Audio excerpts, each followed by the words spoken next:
So India are firmly in the driving seat once again after a crazy day with the ball from a South African perspective, from an Indian perspective, etc. I think from all parts, the bowlers really put on an excellent display, and it was something actually to look at and admire for a lot of young seamers looking at this particular game on this particular wicket, the way the bowlers adapted to conditions, etc., and exploited the pitch as much as they could. I think it's a good lesson for all youngsters to understand how you should actually bowl in these wickets. And ultimately, I think a very good performance from South Africa first and foremost. Let's start with that. After the game was rained out, of course, or the day was rained out, of course, day two, India picked up the day with a bat, and they thought they were we all thought that they were going to really put on a massive total for South Africa to go and chase. Now, starting on 273, 272 for three at the end of day two, um, at the end of day one, sorry, KL Rahul was on 122 not out, and Rahane was on 40 not out. But they only put on 55 runs on the at the mo- on the in the morning on day three, and was skittled ultimately on the day. So it was a good bowling performance from Lungi Ngidi, getting a six for a good bowling performance from Kagiso Rabada, and Marco Jansen getting his debut wicket as well. But then it all went pear shaped because India only put on 327. It looked like we were talking about 450 maybe being a chaseable total for us on the shows, on previous shows, 400 being a good enough total if we want to try and keep India under that particular score. India got 327, and yeah, South Africa comes out to bat, and we we completely got destroyed. Especially the top order not coming to the party at all. And South Africa quickly found themselves in a very difficult position on 32 for 4. And Quentin de Kock came out, and then Temba Bavuma came out, and Quentin de Kock came out, and they put on an excellent performance together, a half century partnership, of course. But Quentin de Kock lost his wicket on 34, and then from there on out, it was just cameos from the all rounders and the tail enders. Rabada obviously standing out when it comes to the tail enders, but Temba Bavuma getting a very important 52 of 103 balls, which was excellent to watch. It was one of the most it was a really beautiful innings to watch. The way his cover drives, his straight drives, the way he played was excellent. I thought personally he left well. He gets his 50, and then one lapse in concentration, and he's out back to the pavilion. So that's been Temba's problem for quite some time. I feel that there was a good point maybe that I was thinking about, and I also heard the commentators talk about it a little bit. But it was a fair point because Temba's best innings or best half centuries have come in a spot of bother for South Africa. So whenever South Africa is down a couple of wickets, Temba comes out in the middle, and him and Quinton de Kock kind of save the day. But for him to get that half century, he put so much effort and mental strength into it, and so much mental effort, if I can even use a word like that, and say the amount of it takes a toll on him mentally, specifically if he's coming out and facing the new ball, basically, because when we 3-4 down after 30 runs, you're basically facing the new ball. So he ultimately has to see off the new ball before you can actually get some decent runs on a wicket like this, especially on day three when the wicket is obviously getting quicker. I mean, today the pundits admitted that they got it completely wrong. They got the analysis of the wicket completely wrong. They thought that it's going to ease up and be easier to bat on. It wasn't actually. It was nipping around a lot. But my lord, India's bowlers, what a performance from them. I've always been saying it for quite some time that Mohammad Shami is actually the most dangerous player in South African conditions when it comes to India. I actually rate him as more dangerous than Jasprit Bumrah in these conditions because of the way he swings the ball and he moves the ball on these pitches and he exploits it and the consistency that he brings. He's been so consistent over the years. I've always seen him, whenever I've seen him bowl, I've been most scared of him, particularly because of the way he moves the ball, and he moves the ball late. And it's the tiniest of margins sometimes. where he teases a batter and brings him in to the attack, trying to go for a shot, a loose shot, and he nicks it off, or he nicks it into his own wickets, or they miss it completely and it goes straight into the stumps. So he's been excellent for India, obviously taking a 5-4, and he ripped through South Africa, basically. That's ultimately what happened.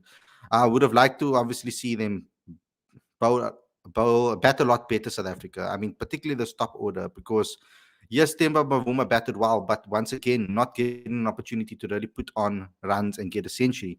If we came to the crease when it was 100 for 4, it's a whole different ball game completely. And then we can really start criticizing him for not getting maybe to that triple digits. Because I mean, I want to score more hundreds. He needs to score more hundreds. That's just ultimately what needs to happen. But that's just my quick summary of the day. This show is about the fans giving their opinions and giving their views on this particular match. I'm going to bring on the guys today. We are waiting. I'm not 100% sure whether Aditya is available to come on today. The last thing I heard from him is that he was out for dinner, so I'm not 100% sure if he's available to come on. We'll have to wait and see. We do have 2 guests waiting for us on the show right now, so don't forget to also call in if you want to. The link is in the description and in the live chat. So if you guys want to call in and have your say about this particular performance, then have a go, guys.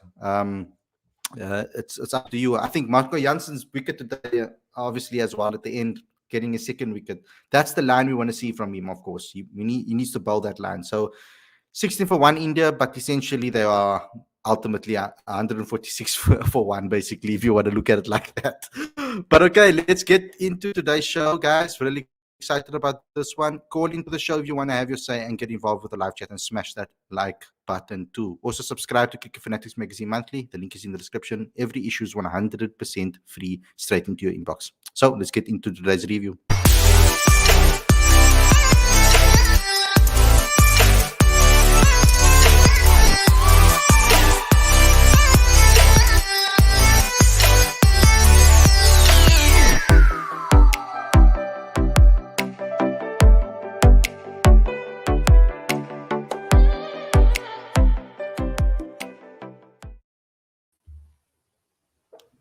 Good evening, everybody. Welcome to Cricket Fanatics Magazine. This is your review show. I'm your host, Khalid, and I'm joined today by Aaron and Justin. We're obviously going to be chatting on this particular show about South Africa, India, what happened on day 3.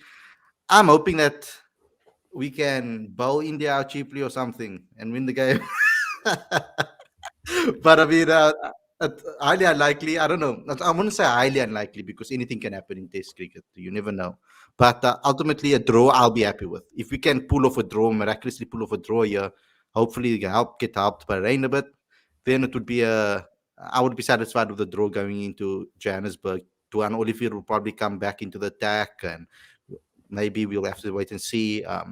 And I think there'll be would have had cricket under their belts, these batters as well, time at the crease, because I was very, very worried going into this Test series because of the amount of cricket that we played, particularly our top order. Only Dean Elgar has really had any time in the middle. The rest have all been on holiday and had a chill pull, including right up to Temba Quinton as well. So it's a bit weird from that perspective. But let's get into it, guys. What do you have to say? Let's start with Aaron, and we can go to Justin. What's your thoughts on the game? And guys, to the guys asking for the link, I'm gonna repost the link in the live chat again if it's not working. Some people have been saying that it's maybe not working, so I'll repost it right now in the comment section and in the description again. Cool, Aaron, take it away.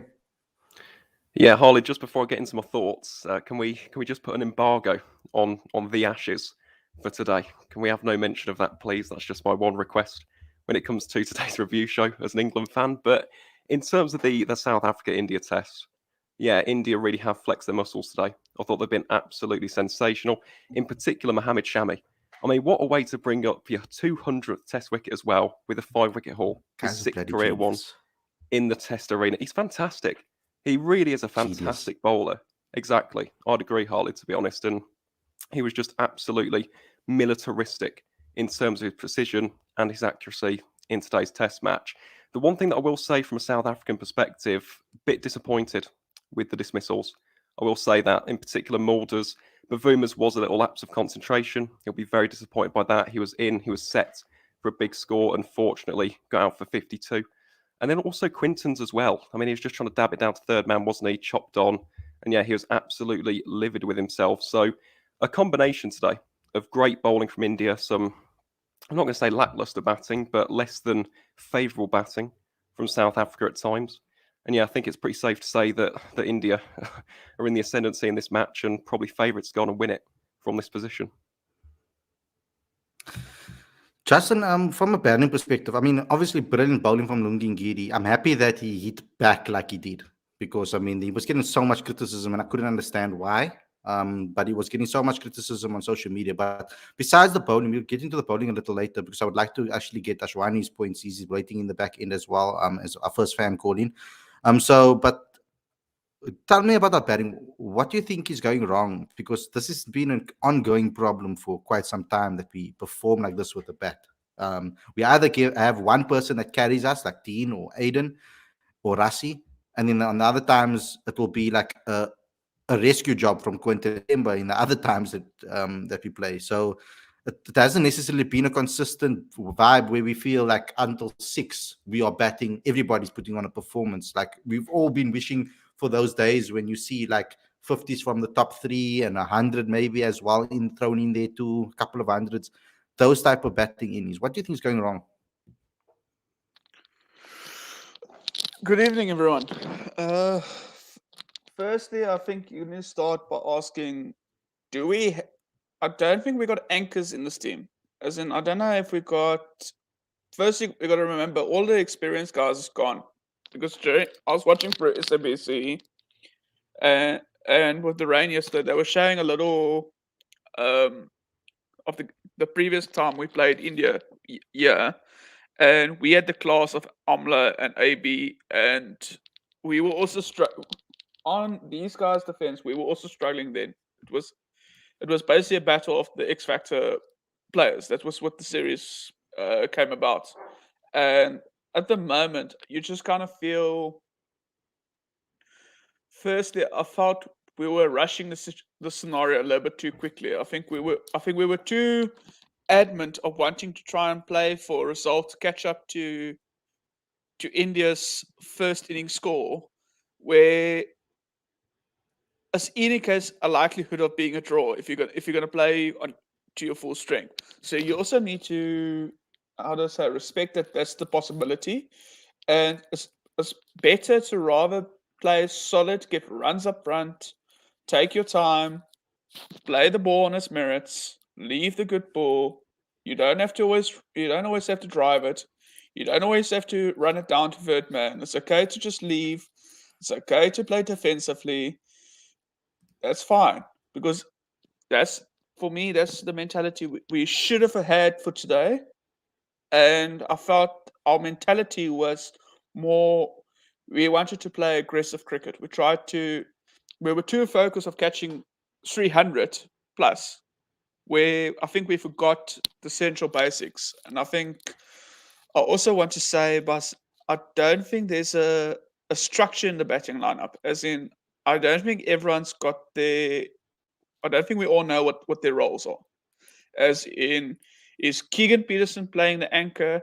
Is Rassi van der Dussen playing anchor? Because if you're going to say it's Bavuma, then Bavuma needs to go up the order. I get that point 100%. That's something that I've also mentioned before, is giving Bavuma more opportunities to bat up the order. Because, I mean, like I said, that sometimes there are situations where he comes in like this today, 30 down after 4 wickets, 30 runs for 4 wickets, 4 down, and he has to see off the new ball, and then by the time he gets that hard 50, it's mentally draining by the time he gets to that 50. And then after he gets it, it's almost like it's a release, and then he loses concentration. And in Test cricket, the fine margins get you out. Like you can make a tiny mistake and gone. And that's the end of you. So like That was the problem, and I think that's what Timba has been suffering with ultimately. But I'm gonna get our first caller on the show quickly. We've got Ashwani with us. Welcome to the show, bud. I would really Hello, like to hear what you have Khalid. to say. It's been a long time since Yeah, I've it's seen you. yes, Khalid. Hello, Khalid. Hello, Aaron. Hello, Justin. How are you? Yeah, it's a fascinating day of play, and I think the wicket behave as we expected from Centurion wicket. First day, it's a little bit slow, and as days progress, and it shows its real behavior. I think uh, I will talk about South Africans batting. That guy, I don't remember his name. First down uh, after Markram, he looks. I can say that Keegan Peterson. very promising. Yeah, Keegan Peterson. Yes, Keegan Peterson looks like you can say that good player, and he playing his shots. I think he played too much of shots, which I think don't required in Test cricket. He looks promising for me, but I am very happy for Temba Buma because he's under scrutinized for from all of us. He played really solid innings. Plus, I think South Africa played well, but I will give credit to Mohammad Shami because after that 2018 incident, Mohammad Shami is completely changed as a bowler. For me, he's one of the best bowlers in the world and the best bowler in the Asia. The most fascinating thing about Mohammad Shami is that he has taken 200 wickets.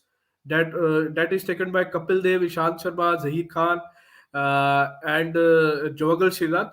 But he has taken the 200 test wickets with the strike rate of less than 50, which is the most fascinating thing about the Shami.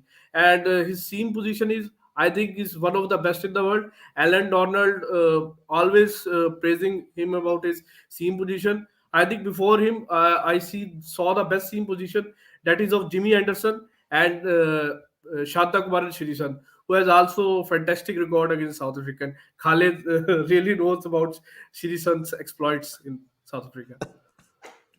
Of course. Oh, so many guys have been excellent in South Africa when it comes to from an India perspective, I think.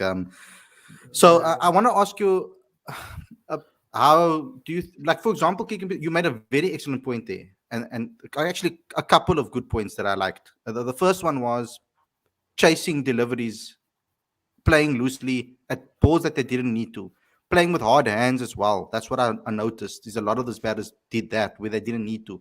What India did well is they left the ball. They weren't afraid of leaving the ball. If the ball's outside off, leave it. You don't need to play at it. So what South Africa did differently is that there was no deft touches from them. It was just hard hands trying to push at deliveries that they didn't need to score at or didn't need to go at. And then with Keegan Peterson playing too many shots, again, that's a brilliant point because he was trying to drive almost every single ball that came into that pocket. All he needed to do is just leave the ball. So there are these, and this is the problem with every domestic cricket I feel in South Africa. When they come into the to the international stage, you can't play the same way that you played in domestic cricket. You are facing three or four world class bowlers, not one or two. In domestic cricket in South Africa, currently, you have like maybe one or two world class bowlers that you probably face in a domestic game. Sometimes you don't even face world class bowlers. You are facing decent bowlers, good South African bowlers, but you're not facing necessarily world class bowlers. Even now with the Colpacks returning, they are spread throughout the provinces. It's not like one team has three or four Colpacks that you're facing. So even from that point of view, and you will see that these guys are not going to get. They know if they see off one over, on the other end they're going to get someone that is a little weaker that they can exploit. Whereas in international cricket, it's a whole different ball game. You need to read the ball so well in an over and know which balls are bad that you can hit away. You might only get one boundary every three overs. I mean, that could possibly happen. Whereas in domestic cricket, it's a whole different ball game. So, from a South African perspective, Ashwani, I want to ask you for this. How do you think South Africa can educate these guys when they come into the team? I think South African players needs to be little bit patience. They can learn from KL Rahul, how he leaving the ball. I think your opposition team can give you so much lesson. At KL Rahul, the batting method. KL Rahul, when first started his career, he also looks struggling like these South African players. But over the years, after that England tour, he realizes that he doesn't have to throw his wickets. He plays like typical, you can say that test match batting. See the new ball, and when a ball gets older, play your shots. Like we called in Sunny Gavaskar's book, respect the first 10 overs. After that, when ball gets old, you can play your shots. That's what KL Rahul do, and other South African players and also Indian players have also learned from KL Rahul what he has done today. At that Virat Kohli, with which shot he plays in the first inning, I don't see from Virat Kohli in past 2 3 years. He just chasing the ball outside the off stump, which we don't see him from Virat Kohli when he's in form. He's in form. That's why he's in chasing the ball. He wants to play every ball, which we saw from Keegan Peterson. This wicket is not, you can say that, unplayable, but you have to be patience. You have to show you the patience. Perfect, Ashwani. Thanks a lot for coming on the show and giving your thoughts. Loved everything that you said. And I'll see you again on the next call in. Thank you. See you. So, guys, let me start with you, Aaron. Your thoughts on what Ashwani had to say, because I think he made quite some excellent points there. Absolutely, he did, Khalid. And again, I'm not going to mention the series, but England's batting at the moment very similar in terms of just gifting wickets, throwing the bat at it. It's something which you cannot afford to do in Test cricket. Your wicket is your currency. It's so important. You have to value that. You almost have to put your life on it at times. That is the most important thing in Test cricket. Guarding your wicket and allow yourself the opportunity to score big as the day or the Test match progresses. It's something which, with this South African side, we haven't quite seen as of just yet. And I think that comes back to a point that Justin made, actually. And it's a point I make all the time. Identity. How do South Africa set about their batting innings in order to maximise the chances of getting these truly big scores? Because at the moment, it all seems a little bit jumbled up, a little bit mismatch. I mean, someone like Keegan Peterson, I think he's got a fantastic ceiling. I think it's just inexperience at the moment. He's almost throwing the bat at it. He's trying to get bat and ball and scoring runs as opposed to allowing the ball to come to him and score runs as the day progresses. Again, coming back to that first point. So with South Africa, they need to set about a top 7, which they think can play a certain way and can win Test matches in a certain technique or a certain method. That's the first thing that has to be put in place for the Proteas. You've got players like that. I mean, another guy coming up through the system, Carl Verreynne, I hope we get to see him in this series. Ryan Rickelson is another one as well. So the fact is, you've got players who can be in place for the future to allow South Africa to reach that position, but you've got to lay the groundwork. You've got to get that identity in the first place. How are South Africa going to win Test matches? Because at the moment, they'll win certain matches against Sri Lanka. They'll beat certain oppositions in the ICC rankings. But when you face an England or a South Africa or an Australia or a New Zealand, you've got to really be so clear. You've got to have so much clarity. You've got to have a solid game plan to beat these top quality sides. So, yeah, to be honest, Khalid, I thought Ashwani made some excellent points. Definitely something for South Africa to look at. And in particular, I think KL Rahul's innings is a fantastic example to use. He was disciplined. He was measured. He kept within himself. And as he started to get more of a feel of the wickets, he started to get that little bit more expansive, started putting the pressure back onto the South African bowlers. So some excellent points. And yeah, fingers crossed South Africa heading into the rest of the series can maybe look at that, learn from it, and put those lessons into practice. Yeah, I mean, Justin, from your perspective, you're a captain yourself, so you would know this. From a captaincy point of view, it doesn't help when you're not scoring runs yourself. So how do you focus, make that switch to be able to motivate the other guys that are not in form too? Look, end of the day, when you're a captain, specifically if you're an opening batsman, because I'm actually an opening batsman myself too, there's 3 ways of looking at the different match situations, right? So what you must understand, sometimes you got form, but sometimes you get a certain wicket or a bowler that's just had the better of you, which is okay. It's a sport. You can have a bowler that's had the better of you, and you can have conditions that wasn't in your favor, but then form has also got a role to play in it. So as a captain, for me, I always make sure I get to the dressing room or I get to my teammates. If I score, whether I score a duck, whether I score 50, whether I score 50, 100, whatever the case is, I make sure when I go back, I can tell my guys, this is exactly the conditions we are facing with. This is what the pitch is doing. This is what XYZ of a bowler is actually busy doing. In other words, Shamsi is bowling well. He's really testing me. Or Bamuras is really bowling in very funny, very awkward angles, which I don't normally like, or I don't normally. So you normally conserve the message. So yes, it boils down of a captain that is struggling with form, but then you also got to give credit to a condition. But then it's not just the captain's responsibility of getting runs. It's also the players itself too. I was actually saying to someone on Facebook, because someone was giving all credit to Nikiti with his 5 wickets and so forth, which rightly so. But I said, end of the day, cricket is a team sport. It's not. I can't just have Bavuma or one guy scoring 100 or scoring a 50. You need to bowl in a unit and you need to bat in a unit. 100% correct. And that's what I was talking about at the beginning of the show, is when I'm saying those days aren't there, hasn't been there for a long time, when we used to see consistent performances from the top 5, 6, getting 50s and getting half centuries. I mean, even a 14 here and there would help. You know what I mean? Like, it's just crazy. South Africa's batting hasn't been at the top level for a long time. I mean, it's been sad actually to witness, because we're trying to find the next person to fill that void that was left by Kallis and Amla and so many other batters before in that number 3 position. And we're hoping that Keegan Peterson can be that guy. We see flashes of it. We've seen flashes of it in all the games that he's played. He's played a couple of good drives, and you're thinking, wow, great cricket shot.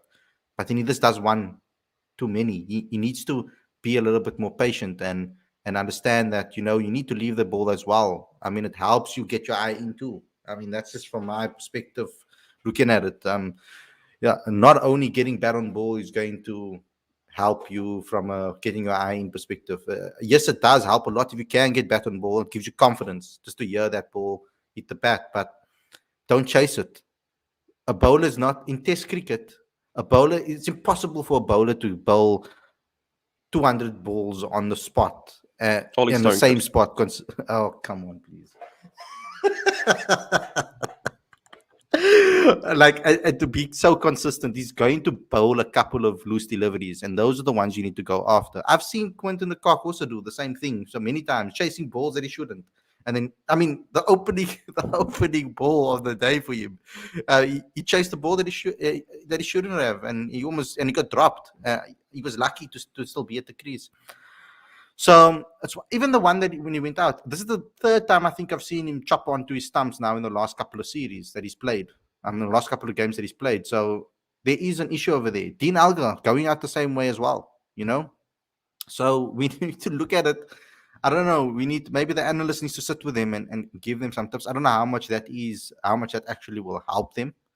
And maybe just, if you get, I always hope that when they get that 1 century, that it might take that load off their back, and then they'll feel a little, that weight off their shoulders, and they'll feel a little bit better and continue.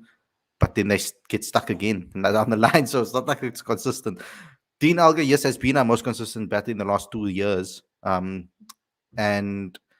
he's had this hot flushes, I would say, when it comes to cricket, with his abilities. He scores a massive century and then he goes missing. And as a captain of the team now, we need him to come to the party more regularly.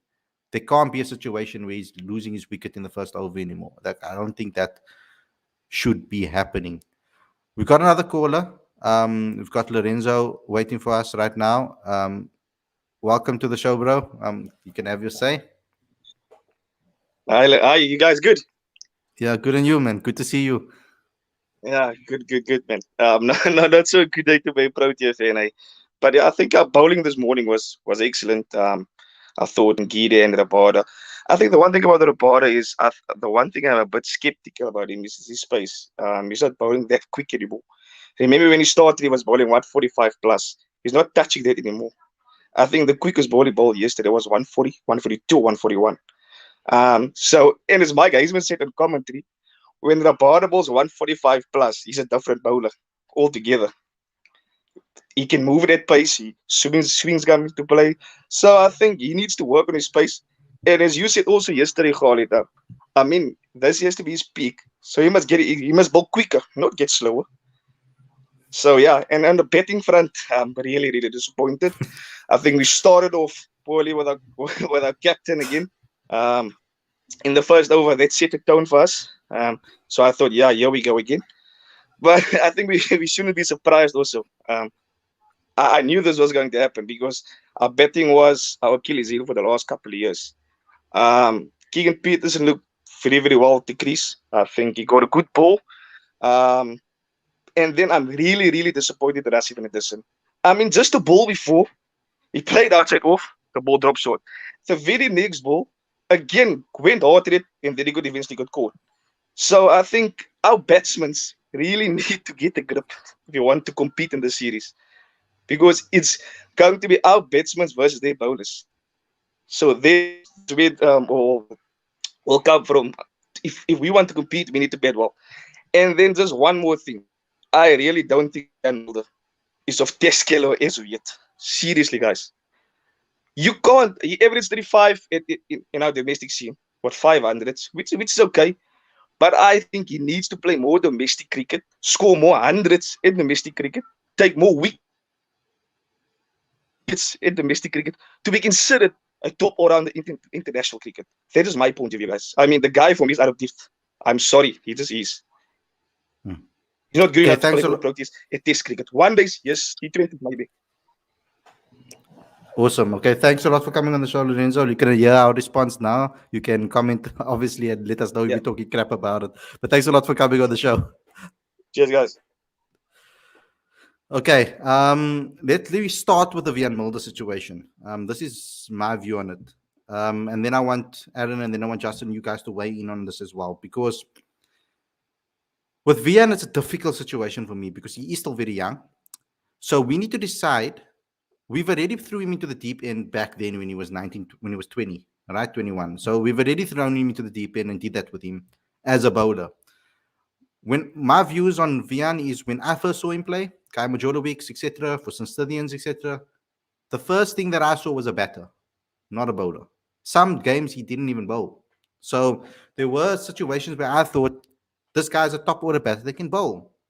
They were calling him the next colours for a reason because they thought he can bat higher up in the order and then bowl as well because he's not necessarily an express pace bowler. He wasn't a Gerald Coetzee as an all-rounder coming through that can bat 7-8. That was Gerald's role at school level in Kai Majorowicz. He was like a 7-8. He was a bowling all-rounder that could smack the ball, and that was his role during school. Coming into domestic cricket, he's becoming more and more of a bowler because the level is obviously different when it comes with the bat and when you're playing at the next level. But when you look at the balance of our bowling lineup, I was actually having this conversation with one of my close friends earlier on. If you take Van Mulder out of that bowling attack and say now you replace him with Marco Jansen for the next game, all you are selecting is strike bowlers over here. There's no one to hold the end necessarily. So you are already going to put yourself on a difficult path that way because there's no one to stem the runs on the other end and to hold the end. Whereas Van Mulder bowls that type of pace, bowls those type of lines and lengths where he just keeps you at bay and makes it difficult for you to score with him. So when you take him out of that attack, that's what's going to happen. You could replace him with a guy like Clinton Steerman, who I feel like could do the same thing, but then you supposedly are going to be losing something with a bat, and that's where my problem comes in. He hasn't come to the party with a bat. So do you send him back to domestic cricket like the Akola just said, to go get some runs and to score some runs at the domestic level? Or do you allow him to get that learnings out in the middle in Test cricket against the best bowlers in the world? I would rather take the latter. I think that trusting him to try to get that experience out in the middle, I think we just need to maybe persist with him and give him that chance to learn in the middle, because I think there's enough in his bowling that can balance our bowling attack. What's your thoughts on that particular ideology? I'm not saying necessarily that is my ideology or my opinion, but what do you think on that thought process? Well, it's an interesting one, Khalid. I would probably agree with that, to be completely honest, because he's going to get domestic experience in 2022 anyway. He's just signed a contract with Leicestershire in county cricket, so that will be a good experience for him to learn what English conditions are like. It will give him that opportunity in Division 2 to hopefully get some runs under his belt as well at Grace Road. I think with Vion at the moment, the thing that is saving him is his bowling. I mean, his test bowling average is 21. He's been absolutely fantastic. The problem lies with his batting. He's averaging less than 16. Now, for someone of his calibre, that's far too underwhelming. It really is.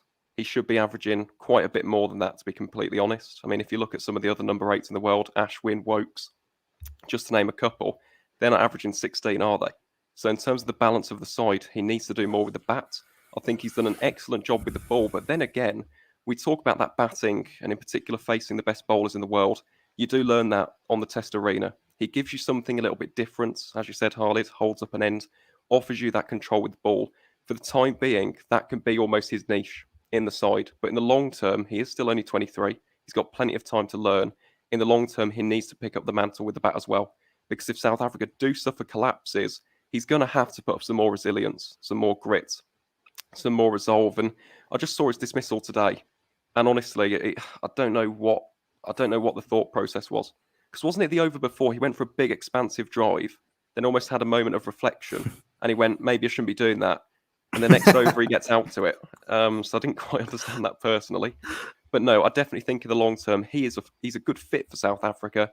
He just needs to pick up the pace with the bat and not necessarily just rely on his bowling acumen. Justin, I think that's where our fans maybe get it wrong, is that they think, okay, just like for like replacement, both all-rounders that can bat or bowlers that can bat, let's just throw them in and just replace them, not thinking what their roles are and that their roles are different. Marco Jansen is a different type of bowler. He bowls different type of lengths. He's a attitude-wise is different, and he's a different type of batter too. The way he approaches his batting is completely different to what Vian Mulder does. So they are completely two different players ultimately. So what's your thoughts on that? Vian Mulder and his role in the team, and whether he should be replaced by someone like Marco Jansen?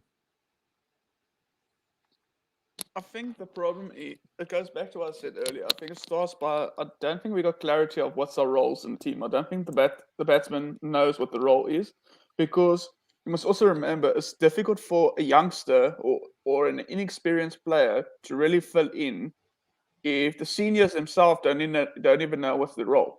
It makes it even harder, because you're a number 8 batsman or number 7. I promise you now, you don't expect to come out so early in a test innings. You definitely do not. That's definitely not your ideal situation. You probably thought, or they would probably thought, let's get over 200, maybe 204 or 205. Number 7, 8 comes out, maybe, and it's a complete different ball game where you got the opportunity to get below, be behind below 100 runs. Where they came in so early, and it was immediately trying to resurrect the innings. And if you don't know your role, it's very, very hard for a youngster. Really, it is, because you can see with the ball, he knows what his role is. He knows what he is wanting to do. He's got clarity there. And then he's got experience. Remember, he's in the bowling department.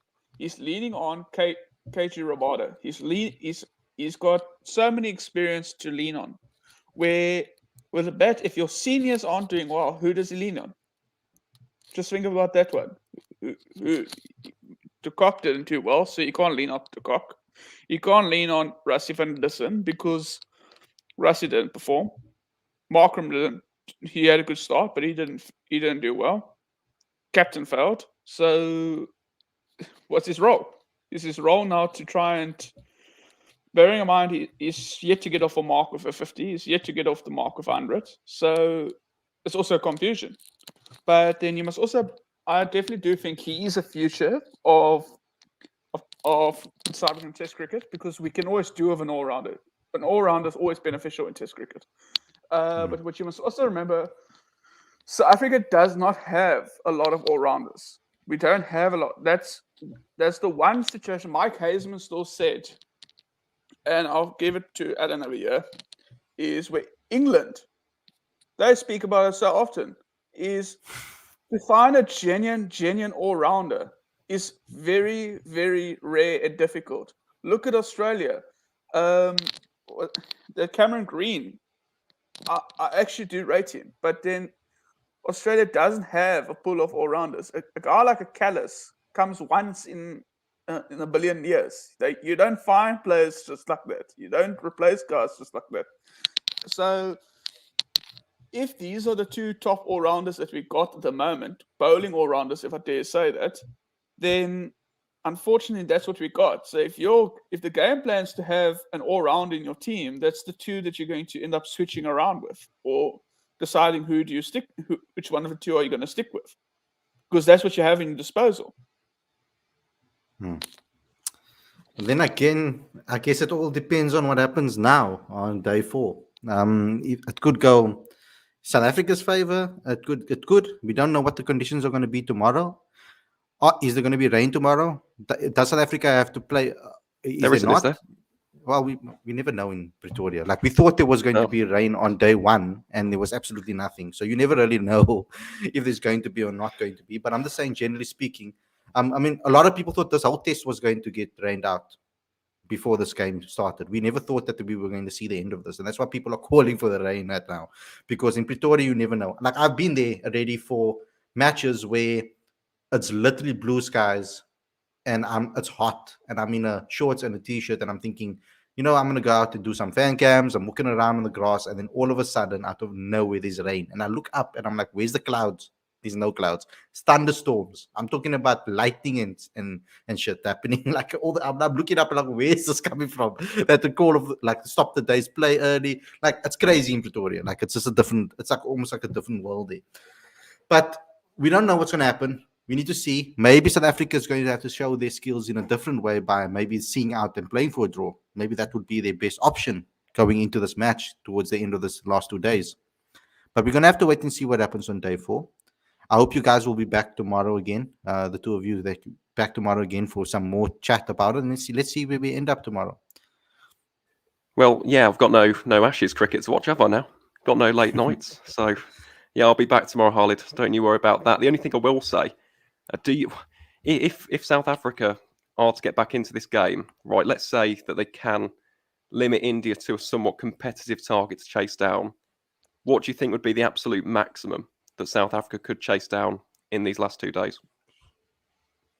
Justin, you can start first. I'll start off saying, but I think we'll be very lucky if we can get them below chasing 300, I think, at this rate.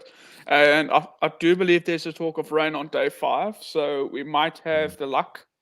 But I also want to just add, just to say, you know what, this is a nice, as hard as we are and as disappointed as we are, but the reality is this: it's a perfect situation for a Euro to be born. Because I remember Jacques Kallis, his first century in his 7th test match came in when he was busy saving a test for South Africa, when we were busy losing. So I actually do want to say that it's actually an opportunity in disguise that's busy presenting itself. It gives a chance for someone to become a real match hero, someone that's going to be spoken about for years to come.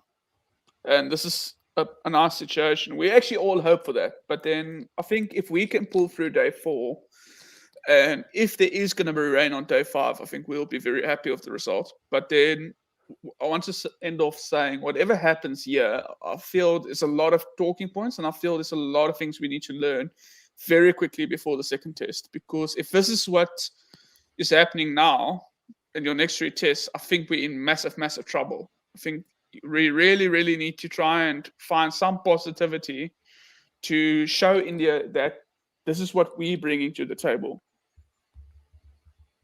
I just want to see a fight from them. If they do get a chance to, when they do get a chance to bat again, I just want to see a fight from them. Like, I just want to see them put on a show, try and play the situation well. I don't want to see them come out there and try to. I want them to play the situation well. That's what I wanted them to do. I want to see that development. where they look at the conditions, where they look at the match situation, and they say, okay, we have to play this way. This is our game plan. This is how we're going into this. And now that's what I want to see, that development in them as a team. Because, Aaron, that's what we've been speaking about for how many in limited overs 2019. and in Test cricket. Exactly. Yeah. Jeez. In fact, Khalid, 2 years. 2 years we've been speaking about that. My goodness, 2-year anniversary on Cricket Fanatics magazine. That's flown by. But yeah, my goodness. It is an interesting one for South Africa. I suppose the question, though, do you think this batting lineup can do this? Do you think that they can salvage this test? If it was to go down to that, let's say South Africa were having to bat out the final day, would you back them to do that against India's seam attack with the likes of Shami, with the likes of Bumrah, Shardul Thakur as well, Mr. Golden Arm, and Ravichandran Ashwin? If there is a little bit of grip in the surface, do you fancy the Proteas' chances if it does come down to that? I do, because I've seen enough good signs from them in the little bit that I've seen now in this first innings. There is signs of them understanding how they should be playing, but they need to be consistent and patient. And if someone just knocks on their door and tells them that's what they need to see, that's what they want to see from them, then maybe we'll have a different story. I think it's a mental shift.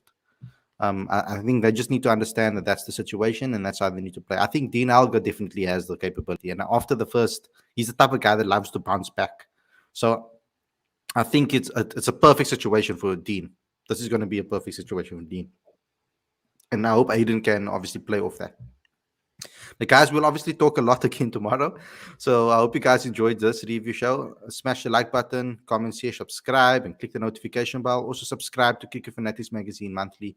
The link is in the description. Every single issue, every back issue, 100% free, straight to your inbox every single month. Thanks a lot, Aaron. Thanks a lot, Justin, for coming on the show. And we'll see you guys again tomorrow with another review show. Take care, everyone.